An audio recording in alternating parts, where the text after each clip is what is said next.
नमस्कार, मी श्वेता अंकले. तरुण भारतच्या न्यूज बुलेटिनमध्ये आपल्या सर्वांचे स्वागत. आता पाहूया ठळक घडामोडी.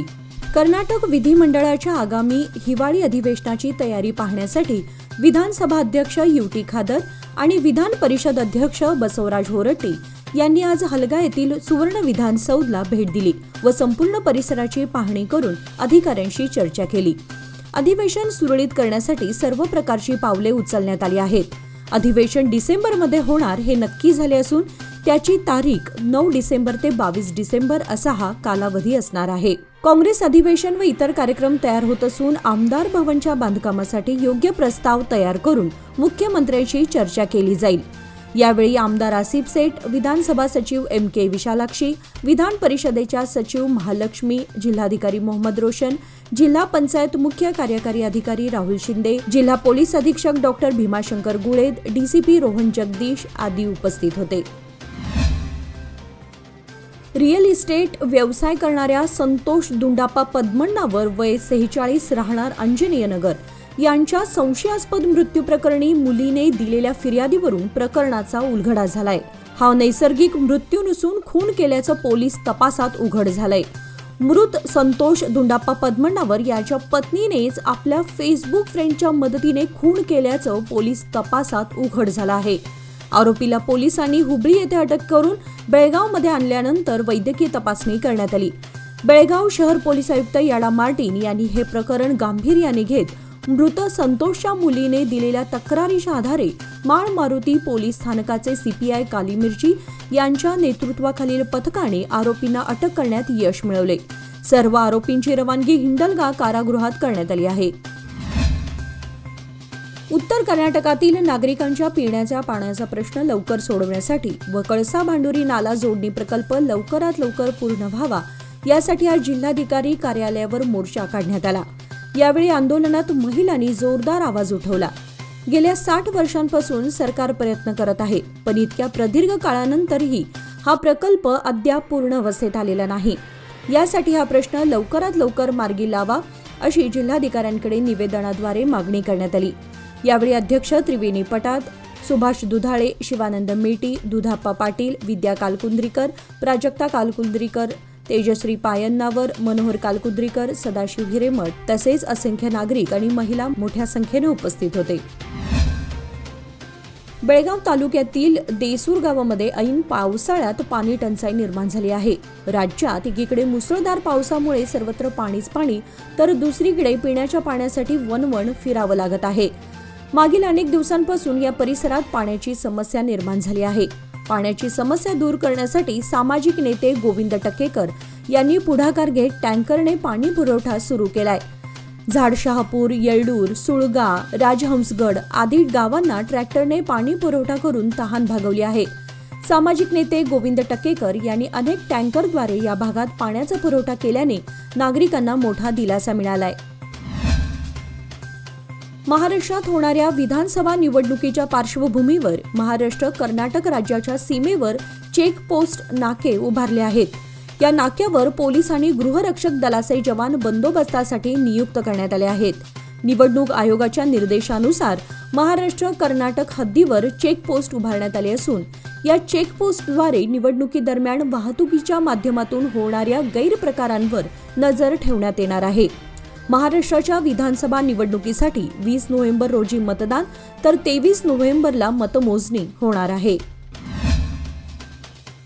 मुतनाळ गावाजवळील एका शेडवर मंगळवारी 15 ऑक्टोबर रोजी रात्री छापा टाकून CCBच्या अधिकाऱ्यांनी 12 जुगारांना अटक करण्याबरोबरच त्यांच्या जवळील 4,81,000 रुपयांची रोख रक्कम व जुगाराचे साहित्य जप्त केले.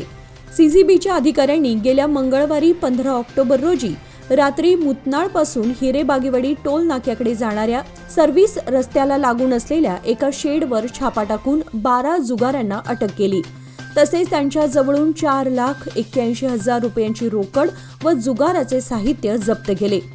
पोलीस आयुक्त याडा मार्टिन तसेच दोन्ही पोलीस उपायुक्त यांच्या मार्गदर्शनाखाली CCBचे पोलीस निरीक्षक नंदीश्वर कुंभार यांच्या नेतृत्वाखाली हवालदार GR शिरसंगी, SB Patil, MM वडेर, AN रामनगौडनट्टी, MS Patil आदींचा समावेश असलेल्या पोलीस पथकाने उपरोक्त कारवाई केली. या प्रकरणी हिरेबागेवाडी पोलीस ठाण्यात गुन्हा नोंद झाला असून आरोपींवर FIR दाखल करण्यात आलाय. चंदगड विधानसभा मतदारसंघात महायुती पूर्ण लढत की बंडखोरी याची चर्चा सुरू असतानाच जिल्ह्यातील चंदगड विधानसभा मतदारसंघात महायुतीमध्ये वादाची ठिणगी पडली असतानाच भाजपच्या चंदगडमधील एक मोठा नेता मानले जाणाऱ्या चंदगड विधानसभा मतदारसंघातून उमेदवारी अर्ज दाखल करणार असल्याची माहिती संग्रामसिंह कुपेकर यांनी दिली आहे. यंदाही विधानसभा निवडणुकीला ते इच्छुक आहेत. 24 ऑक्टोबर रोजी ते आपला उमेदवारी अर्ज दाखल करणार आहेत अशी माहिती त्यांनी दिली आहे. त्यासाठी उपस्थित राहण्याचे देखील मतदारसंघातील मतदारांना आवाहन त्यांनी केलं आहे. SBG आयुर्वेदिक मेडिकल कॉलेज आणि हॉस्पिटल गणेशपूर रोड बेळगाव तर्फे काल गुरुवार दिनांक 17 ऑक्टोबर रोजी शिवगिरी मंदिर पाईपलाईन रोड विजयनगर गणेशपूर बेळगाव येथे मोफत वैद्यकीय आरोग्य तपासणी शिबिराचे आयोजन करण्यात आले होते. यावेळी रक्तदाब व साखर तपासणी, डोळ्यांची तपासणी, आरोग्य शिक्षण आणि समुपदेशन, सुवर्णबिंदू प्राशनाची जाणीव यावर तज्ज्ञ डॉक्टरांतर्फे मोफत सल्ला तसेच मोफत औषधी किटचे वाटप करण्यात आले. प्रसंगी doctor Anita Dalwai, doctor Vinita Hirebil, doctor Sagar Kamble, doctor Chandana Patil, Amol Jain, PC Kokitkar आदी उपस्थित होते. तसेच अध्यक्ष अमित घाटगे आणि प्राचार्य डॉक्टर आदिवेश अरकेरी यांचे मार्गदर्शन लाभल्याने शिबिर यशस्वीरित्या पार पडले. ऊस उत्पादक शेतकऱ्यांनी ऊसाचा एकरी उत्पादन खर्च कसा कमी करता येईल याच्याकडे लक्ष दिले पाहिजे. बियाणे व रोपांची निवड करत असताना स्वतःचे बियाणे प्लॉट निर्माण केले पाहिजेत. ऊसाच्या संख्येचे नियोजन देखील अत्यंत महत्त्वाचे आहे. खते देत असताना योग्य वेळी योग्य खत दिलं पाहिजे. सरी सोडताना 4 फूट, 4.5 फूट, 5 फूट सरी नियोजन केल्यास फुटव्यांची संख्या एकसारखी चांगली राहते. नॅनो युरिया, नॅनो DAP याचा वापर केल्यास देखील उत्पादन खर्चामध्ये कपात करता येते. जमिनीची सुपीकता चांगली राखण्यासाठी नियोजन करणे देखील अत्यंत गरजेचे आहे असे प्रतिपादन हाल शुगरचे ऊस विकास अधिकारी विश्वजित पाटील यांनी केले. जगामध्ये असामंजस्य रूप भावनेने वागणाऱ्या लोकांची संख्या वाढल्याने संकटे वाढत आहेत. माणसाने वैश्विक धर्मसंमत अशा सामंजस्याने वागणे आवश्यक आहे. सामंजस्ययुक्त भावनेमध्ये वाढ होऊन सुधारणा होण्यासाठी समाजात जागृती करणं आवश्यक आहे असे विचार परमात्मा राज महाराज यांनी व्यक्त केले.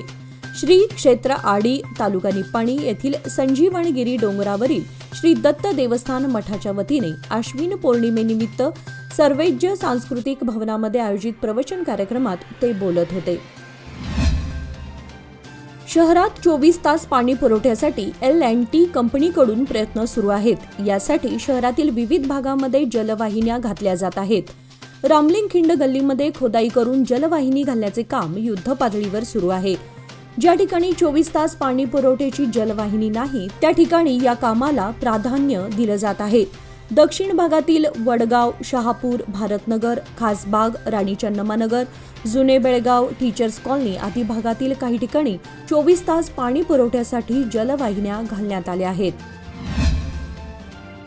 प्रवाशांची गैरसोय टाळण्यासाठी बेळगाव पंत बाळेकुंद्री मार्गावर यात्रा विशेष बस शुक्रवारपासून धावणार आहेत. पंत बाळेकुंद्री येथील श्रीपंत महाराज बाळेकुंद्री यांचा 119वा पुण्यतिथी उत्सव दिनांक 18 ते 20 दरम्यान होणार आहे. यासाठी ही अतिरिक्त बस सेवा सोडली जाणार आहे. मध्यवर्ती बस स्थानकातून सकाळी 10 ते रात्री 10 पर्यंत ही यात्रा विशेष बस धावणार आहे. या मार्गावर अतिरिक्त 25 बसेस सोडल्या जाणार आहेत. शक्ती योजनेअंतर्गत महिलांचा मोफत प्रवास सुरू असला तरी इतरांसाठी 25 रुपये फुल तर लहानांसाठी 10 रुपये तिकीट आकारणी केली जाणार आहे.